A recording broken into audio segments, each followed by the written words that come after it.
What's up guys, Ronnie Chalvis here, and today's video is gonna be epic because we're doing parkour on a curb. So I'm actually relaunching my simple object parkour series.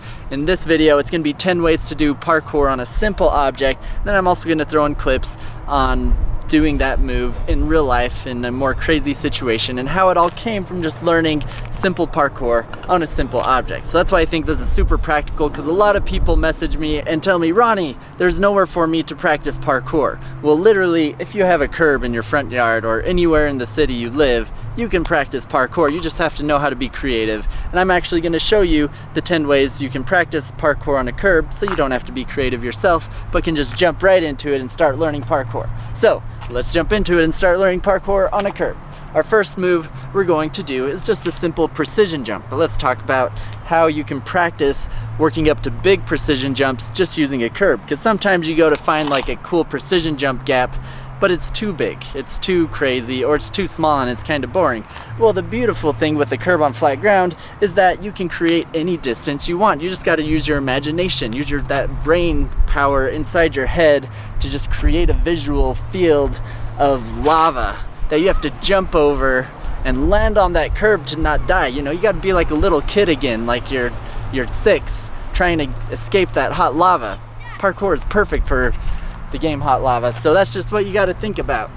Or you don't, you just practice on the curb. So anyways, I'm going to practice my precision jumps on a curb, which you should know how to precision jump if you've watched any of my other tutorials on it. So we're not going to go over that, but just basically I'm going to demonstrate some basic precision jump practice, starting small and going bigger and bigger. We got here.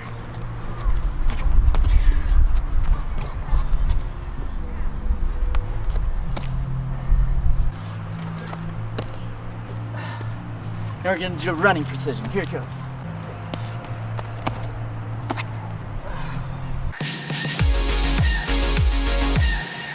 So moving on, we have the stride, which is like a precision, only you're using one foot, and I like to create 2 distances using this move. So I'm going to jump from a certain distance, stride with 1 foot off the curb, and then try and jump a second distance. In this case, I'm really lucky because I have actually 2 really far apart curbs going across this grass. So this is just going to be an on-the-fly challenge I'm coming up with. I'm going to try and stride this curb, kind of hit somewhere in the middle of the grass, and then hit the far curb. So even though it's not real striding, the practice of doing this will be just like doing real striding.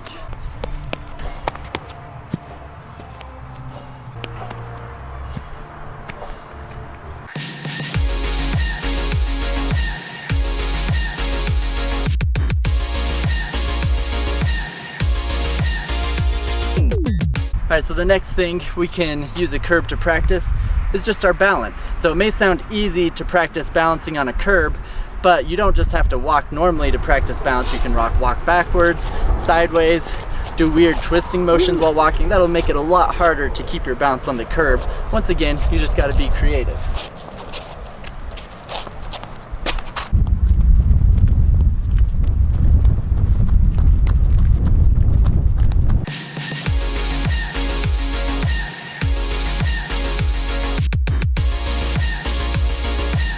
Alright, so this next one is just a 360 precision jump. Now, 360 precision jumps sound scary when you're doing them on real rails or between ledges, but on a curb it's much less scary because if you mess up, the worst that can happen is you kind of twist your ankle, so don't twist your ankle. But you can start small by just even starting on it and just doing a 180. Slowly practicing that 180 until eventually turn it into a 360. As you get comfortable landing on an object with the spin, you can start jumping into it. So you go the 180, and then you go with the 360. Now see, I was off there, so then now I can kind of learn from that and adjust it. And then work my way back.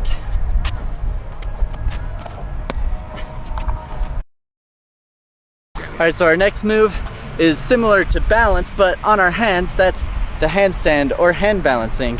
It's good to practice that on a curb because you have a very small point to practice, so you can't just walk around like crazy. You have to really learn to control the handstand to maintain balance on it.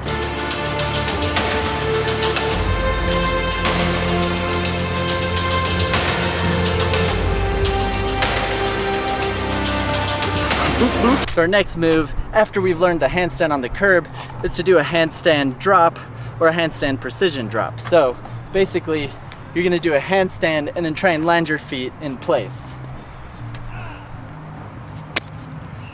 Or a handstand drop is where you're gonna kind of gainer away from where you're coming from and land on your feet.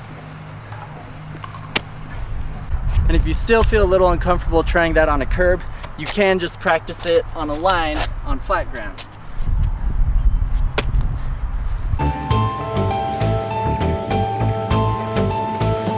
So sometimes I want to do this big Kong precision, but I just feel like the wall is too low. Well, maybe if I had practiced Kongs on a curb, which is as low as you can get Kongs, then I wouldn't have that issue. So our next one is going to be practicing Kong vaults on a curb. And it's just like a low Kong. You're gonna get really low to the ground, plant off of the curb, do kind of a similar handstand drop technique where you kick your feet up a little bit and then shoot them forward.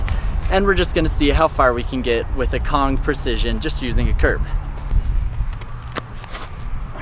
So not super far, but it's still the training, the mentality that'll just help you create body awareness of any situation, no matter the height of the obstacle you're vaulting over. It's just creating body coordination doing these moves. Just like practicing quadrupedal movement, you're never gonna get down on all fours trying to run away from someone, but it's really good to train that because of the coordination and strength it teaches your body. Our next move is taken from gymnastics, which is the cartwheel. Now you can do this two ways. You can either do it going over the curb with one hand like this, or you can practice a precision cartwheel like the beam in gymnastics and try and do it staying on the curb.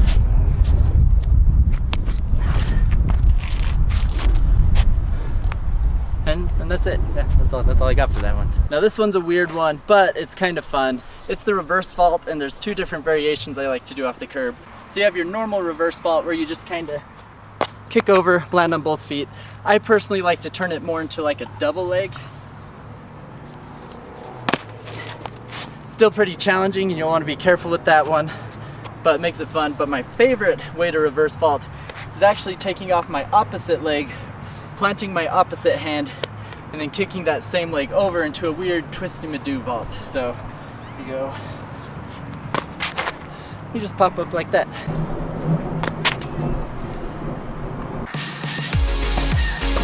So this last move that we're going to do on the curb is dangerous, and you'll want to have the backflip mastered, but it's a backflip precision on a curb. Now this is dangerous for your ankles, so before you even try it on a curb, you want to make sure you're competent at landing a backflip precision on a line on the ground, and that you can hit it every time. So I'm going to just practice it here a couple times on this line, then when I feel ready, I'm going to try it on the curb. So here it goes.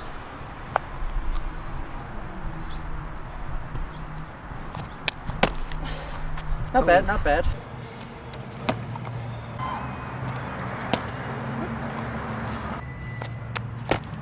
There we go, perfect, nailed it.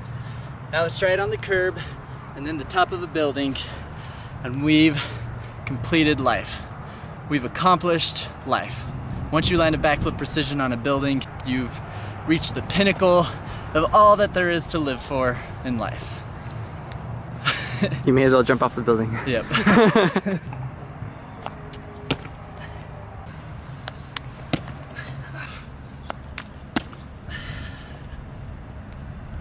Nailed it.